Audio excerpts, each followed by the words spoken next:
The Benjamin Dixon Show is only possible with listener support. Go to www.thebenjamindixonshow.com to register for our blog and join the Progressive Army.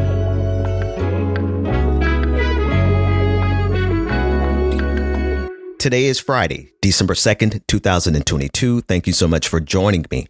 Yesterday was simultaneously the most predictable day in American politics, as well as the strangest day in American culture. The juxtaposition of those two extremes comes to you in part by the U.S. Senate doing exactly what we discussed yesterday on the podcast. Yesterday, the U.S. Senate passed the legislation that was sent to them by the House of Representatives, effectively blocking the strike, the railroad workers' strike that was scheduled to begin on December 9th.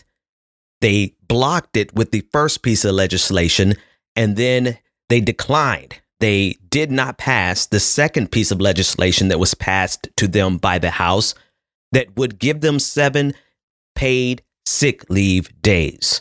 And to be quite honest, the news of Kanye West having his full-blown Nazi meltdown on InfoWars, which is the correct place to do that type of thing because of what Alex Jones actually is, himself a fascist. Unfortunately, the news of Kanye West kind of dwarfed what the Senate did, what, quite honestly, this administration did. I know a lot of people are trying to make this the fault of Republicans. But the truth is the efficiency with which they moved in lockstep from Tuesday at the round table where Joe Biden said something has to be done. He said it's unfortunate, but something has to be done. Sitting there with Kevin McCarthy, sitting there with Mitch McConnell, sitting there with Nancy Pelosi and Chuck Schumer, to the very next day, the House passing 2 separate pieces of legislation, and it had me pause. I had to pause. I was going to report on this on Wednesday. I was going to do a podcast on it on Wednesday, but I said, let me pause for a minute. Because to be honest with you, 7 days seems to be a decent enough negotiation. Now, that's me coming from my position, a person who, for most of the jobs that I had, I never had any sick days. But, and I'm not trying to speak on behalf of what the unions should have taken.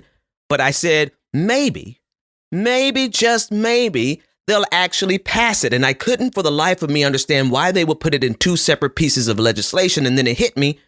It hit me Wednesday evening.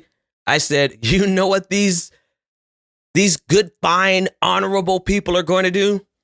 They're going to pass the one and they're going to vote down the other. And that's exactly what the Senate did. And of course, you get to blame someone like Joe Manchin, along with all the other Republicans that voted against it. People like Marco Rubio. I do have to, take this back. Yesterday, I said Marco Rubio wasn't going to vote for the paid sick leave. He did, but he could do that knowing that it still was going to fail. This is the most predictable thing that could have happened. And sometimes I have to get my benefit of the doubt tendencies. I have a tendency to give people the benefit of the doubt until they show me otherwise. I need to kick that out. I need to just get rid of that, because if my instinct told me that's what they were going to do, then sure as hell, that's what they did. And our instinct, unfortunately, is rarely wrong. But here we are, the Senate, the House, Republicans, the Democrats, the president, they all moved with laser-like efficiency to make sure that the rail workers could not strike, as well as not giving up an extra dime for sick leave. Now, I want you all to be clear. I understand when it comes to electoral politics, we absolutely must keep the Republican Party from getting full control of this government. They have shown us what they can do when they're the minority, but they have also shown us what they will do when they are in the majority. And we see their predilections, we see their tendencies, we see their trajectory, to be quite honest with you. They are ready to run headlong into a full-throated theocratic fascist state. But if anybody is going to be responsible for Republicans taking over, it is going to be the Democratic Party abandoning labor. It's one thing to allow the negotiation process to go through. It's another thing to intervene and to become political scabs, blocking their ability to strike, taking away our human right to refuse our labor. And I guess, you know what, to be fair, this is a country that is very keen on taking away your human right to refuse your labor. Not only see slavery, but see what they do with the prison industrial complex right now. So it makes sense in the most militarized country, the country that was built on slavery, the country that still profits off of the slave labor of prisoners. It makes sense that they will make moves that consistently betrays the labor unions, the workers, the working class. And of course, labor unions are rightfully pissed, right? Here is pro-labor Joe, Labor Joe, moving with efficiency that we have not seen here until this point. We have not seen the Democratic Party move with this efficiency. The only time we saw them move with this level of efficiency was in the South Carolina primaries of 2020, when they moved in a unified block in order to block Bernie Sanders from getting the nomination. Well, Ben, didn't you vote for Joe Biden? Yes, I voted for Joe Biden to give this country time to prepare ourselves to fight against the full-fledged fascist movement that we are currently under. Can you imagine if Donald Trump had gotten power in 2020 as well, which is what the accelerationists wanted? The accelerationists, those who are on the left, who think that the best way to get to revolution is to empower the fascists to tear down this country, right? The accelerationists wanted Donald Trump to win. The left-leaning accelerationists wanted Donald Trump to win in 2020, and I'm just not here to play that game. And so, yes, I voted, and quite frankly, if it's a pick in 2024 between Ron DeSantis, Donald Trump, or Joe Biden, Kamala Harris, or whatever Democrat they throw up there, then I'm going to vote for the Democrat, because we must hold the line as long as we can. But we are very clear on one thing, and I've been clear on this the entire time. Check the receipts. The only thing I expected Joe Biden not to be was a full-blown fascist. That was my exact quote. The only thing I needed Joe Biden not to be was a full-blown fascist. He has continuously been the same Joe Biden he has always been, an institutionalist that will betray the people for corporations, for the bosses. And this is what he has done. And so I said that entire diatribe to say this: we know the difference between the lesser of two evils. But I also understand this: something has to change in the political order in this country, because time is up. Time is up. The fascists have had time to organize for decades underneath the watchful eye of the Democratic Party, or rather, should I say, the unwatchful eye. While Democrats were at happy hour and lollygagging, and while Democrats were having sexual relations in the Oval Office all the way back in the 90s, while Democrats were playing around as if everything was fine, the fascists were organizing. And now, I'm going to be honest with you, the real question is how complicit with fascism the Democratic Party really is. Because while they are playing politics as usual, we can clearly see, you'd have to be Stevie Wonder not to see what the fascists are doing. Well, Ben, are you saying the Democrats are okay with fascism? I'm saying that fascism is okay with capitalism, and capitalism is okay with fascism, and that has always been the case. And if we didn't do anything else, we didn't do anything else. We didn't accomplish anything else with Joe Biden. The only thing we accomplished with Joe Biden was to hold the line from the full-blown fascism that Donald Trump was taking us into, and that Ron DeSantis is sitting around the corner waiting to complete the task. That's it. Well, Ben, Joe Biden has been the most progressive Protestant president in the... What? Huh? Stop. I can't even finish that sentence. No, he hasn't. Ask the labor unions. Ask black people who are still waiting on the George Floyd Justice Act, waiting for some kind of justice. But instead of getting any police reform, they have funded 100,000 more police officers. Well, Ben, are you saying we should vote for Republicans? Hell no. I'm saying that we have to hold a line with this putrid, repugnant Democratic Party that is absolutely not in support of black people. They're not in support of the LGBTQIA community. They don't support women. Why do I say that? They have the rhetoric. They have all the language. They know how to do representation. They have all that right. But when it comes down to legislation, they are efficient assassins of progressivism. as we saw yesterday, the Senate voting down 7 sick day leaves, paid sick day leaves for train workers who are on call 24 hours a day, sometimes having to work 14 days in a row, carrying the most toxic chemicals across the country in order to keep this economy moving, right? We're talking about people who have been hit, an industry that has been hit as severely by COVID-19 as any other industry, and these people cannot get 7 paid sick day leaves. And it's not only that, the insult to injury is we see how bipartisan and efficiently this Congress can get something done, but it's never in favor of the people. It is 100% always in favor of capital and the big bosses. And so here's the real problem.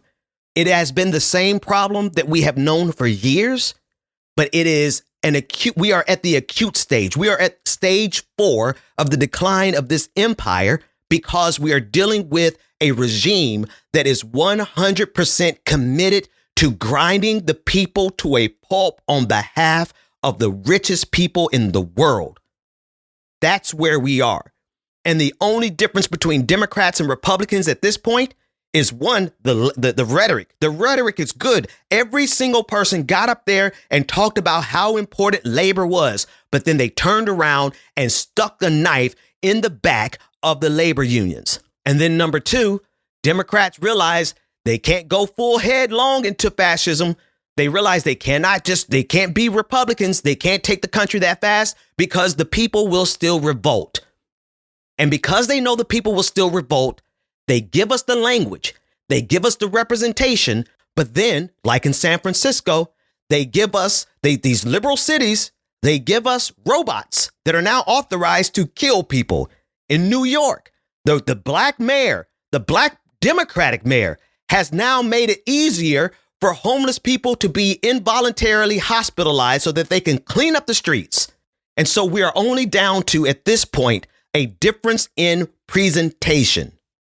But you know what? That difference in presentation gives us time to organize because we were not organized to fight back against this regime. And that regime is both the Democrats and Republicans who are 100% doing the bidding of capital at the expense of labor, at the expense of the people, at the expense of workers. That regime has got to go.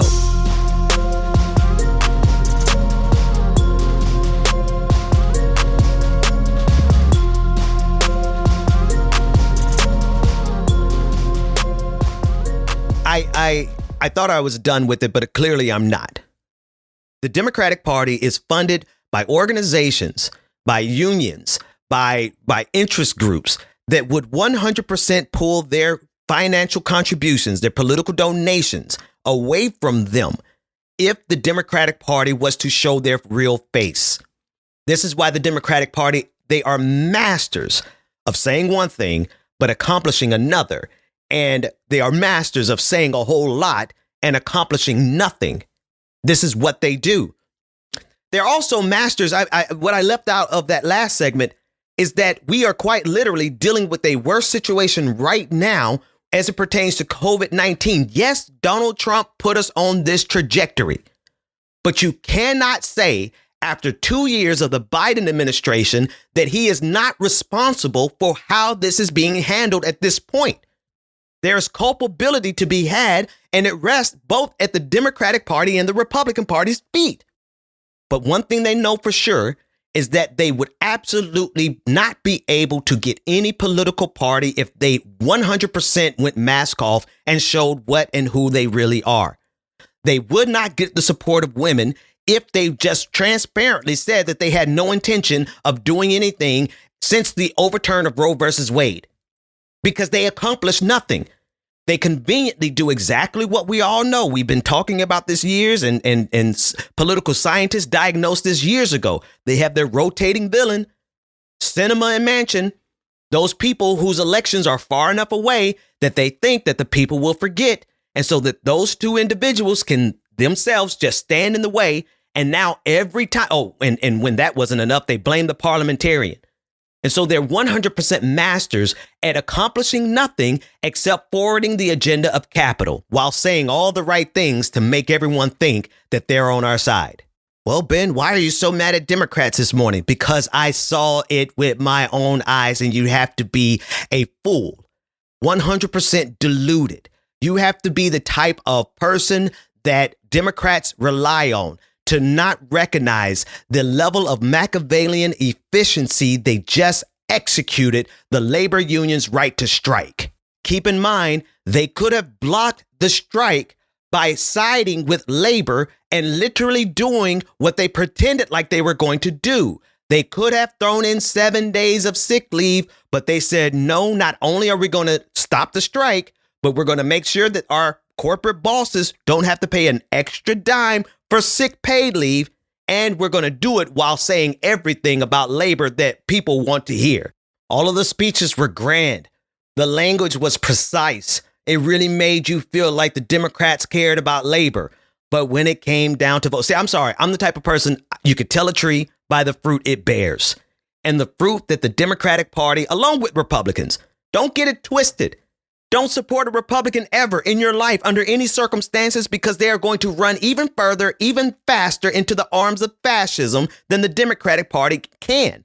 The Democratic Party cannot run into the arms of fascism as quickly as some of them may like to, because they are still beholden to the finances from labor unions, from the teacher unions, from the LGBTQIA lobby, from women's organizations, from black people. They need the vote of black people. They can't do anything without all of these marginalized groups. And so Democrats cannot run fast into the arms of fascism in order to protect capitalism. Because at the end of the day, that's what it is. At the end of the day, by any means necessary, they're going to protect the bottom lines of corporations. And they don't care that that means that corporations are able to just do whatever they want to us. They don't care if that means corporations can buy up all the houses and run up the price of rent. They don't care. They don't do anything. They'll talk about it. Oh, they will talk about it. They will say that this inflation that we're suffering right now is because of corporate greed. But what are you going to do about it? Nothing. Absolutely nothing. Except move a little bit slower, or just slow enough so that they don't full out lose the support of all the people who donate money, all the organizations that donate money to keep the Democratic Party alive. And that is the only place where our opportunity as the people lies. Because the Democratic Party cannot run as fast as the Republican Party into fascism, because they are still beholden to the people as a result of our donations and as a result of our votes. They have to move slower than the Republican Party. And this is the only place where we stand a chance, because quite honestly, every single aspect of this society is underneath the control of a regime. Every single part of America is 100% under the control of a fascist regime that saw, quite frankly, how we organized in 2020. And what did they do? They brought the hammer down. In democratic cities, they have enhanced the police force by 100,000 new troops, Gestapos on the streets. They've authorized robots to be used in cities to execute people that they deem a threat. They have neutralized our ability to organize through social media. On Facebook, they use the algorithm very simply. On Twitter, they use Elon Musk to come and buy the entire platform, to neutralize the voices of dissent and to amplify, quite literally, the voices of fascism. And what does America do about it? They nothing. You cannot tell me that in all of these think tanks and all the FBI investigators and all the CIA investigators abroad, that they don't have dossier after dossier understanding 100% what they're dealing with. You can't tell me that they don't know what I know. And then some. But what do they do about it? Nothing. So all of them, yes, they have all been the same, and we know that. But like I said, the only thing I needed Joe Biden not to be was a full-blown fascist who would move us as quickly into fascism as Vladimir Putin is moving his country. And so what do we do with that? We sure as hell better be organizing offline. we sure as hell better be spreading the word offline, person by person, flyer by flyer, because social media isn't doing it anymore. They've neutralized our ability to do that on social media. And we better be analyzing who are leaders on the local level. I mean, on our labor union level, leaders that represent our organizations, leaders that represent our movement, the people who have had years of time and money, all the money and the resources that they need in order to actually affect change. We better stop supporting those people who have been complicit with this regime. It's not just a matter of people getting in charge of organizations and being, incompetent. No, incompetence where they lose hundreds of millions of dollars. Incompetence where they lose $90 million. Incompetence where they squander an entire platform. That is at the level of malevolence now. We tell a tree by the fruit it bears. All of this is intentional. When you have people who are in charge of your local organization, your micro organization, your special interest organization, and they continuously and regularly fail the cause of the people, and then they say, oh, well, I just didn't really know what I was doing. I was, trying to learn, charge it to my head and not my heart. Stop. No, these people are at the point of malevolence because the organizing power, the financial power of the people to free ourselves from this regime is sufficient enough to overthrow this regime. And you wonder why it never happens? That's because they put people in charge of organizations like Black Lives Matter and they lose $90 million. You pour all of the resources into individuals who turn around and they are incompetent time after time again, and they fail to bring any change. You get labor union bosses who co-sign on the strategy that was given to them by this administration because they made their members believe, and they made members of the squad believe, that they were actually going to pass that second piece of legislation and give workers 7 paid leave days. But lo and behold, you've been hoodwinked.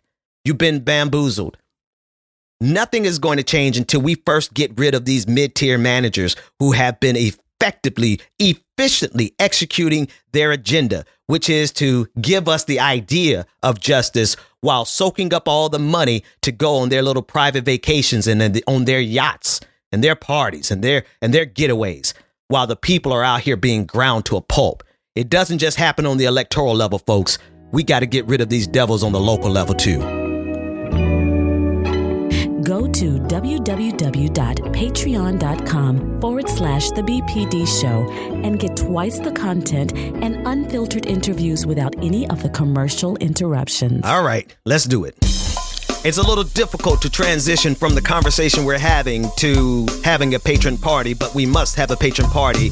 Very special welcome and thank you to our latest patron, very substantial patron. I want to shout out my dude, Lateef Menz. Thank you so much for becoming our latest patron. Oh, wait a minute. You know that this money that you send here is in good ground, because I don't care if everything is burning down around me. You know Benjamin Dixon is going to be out here fighting the good fight of faith, of good faith. So go to patreon.com/The BPD Show, where you get access to twice the content, none of the commercial interruptions, and we go even deeper into the conversations, and you get access to our bi-weekly patron party. We'll talk about that more after this break. For the rest of you, endure these commercials. Welcome back to the Benjamin Dixon Show. Visit us online at thebenjamindixonshow.com. Yeah. Check it out. So Ben, what are you saying? What are you saying? You're like, you're coming after the Democrats, but you're also saying don't vote forever. Don't ever, under any circumstances, vote for a Republican. That's exactly what I'm saying. That's exactly what I'm saying. I'm saying that we, the people, only have a very small sliver of opportunity.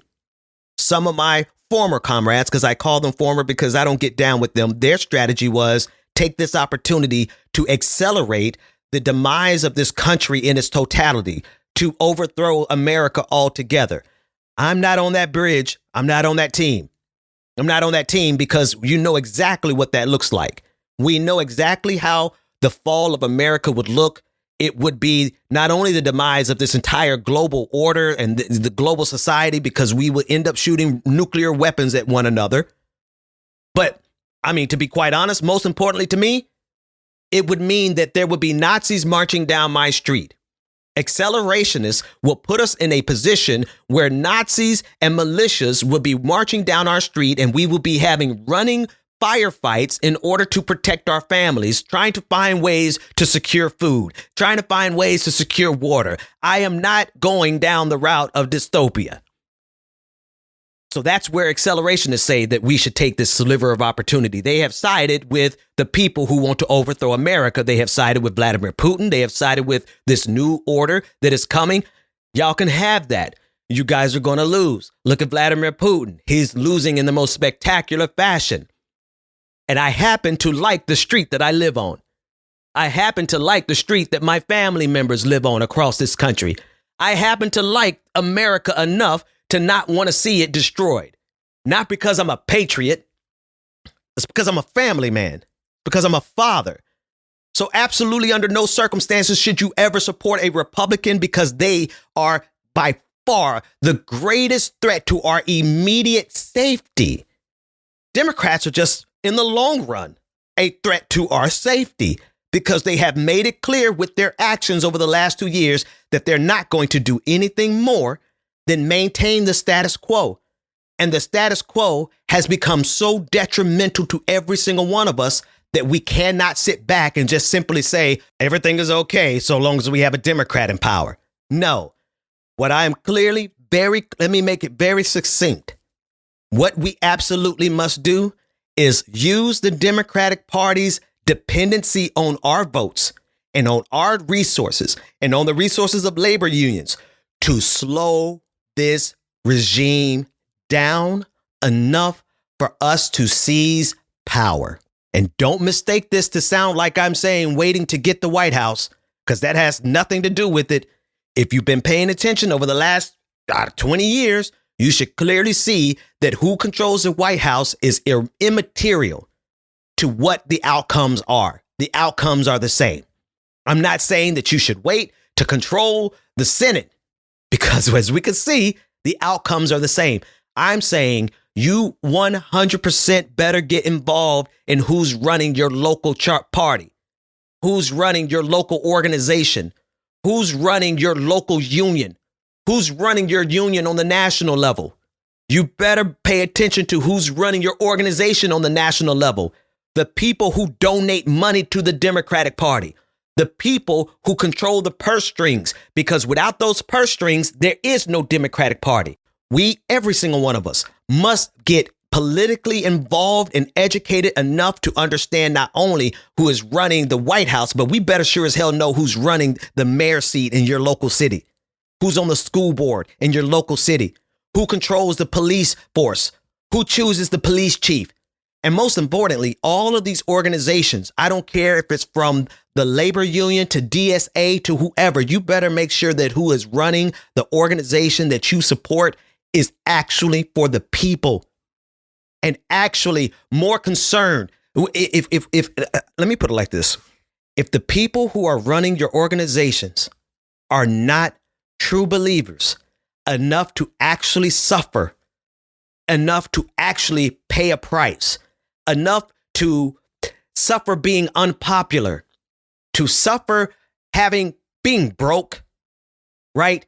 If they cannot suffer to sacrifice their ego, if the people who are running your organizations are just as prima donna and just as money hungry and just as concerned with influence and power as anyone else, then the people running your beloved organization that you think represents justice and liberation will inevitably turn into the people in Washington, D.C. So maybe ultimately what I'm saying is that you need to get involved. Not only be aware of what's happening, be the person that gets involved and changes this.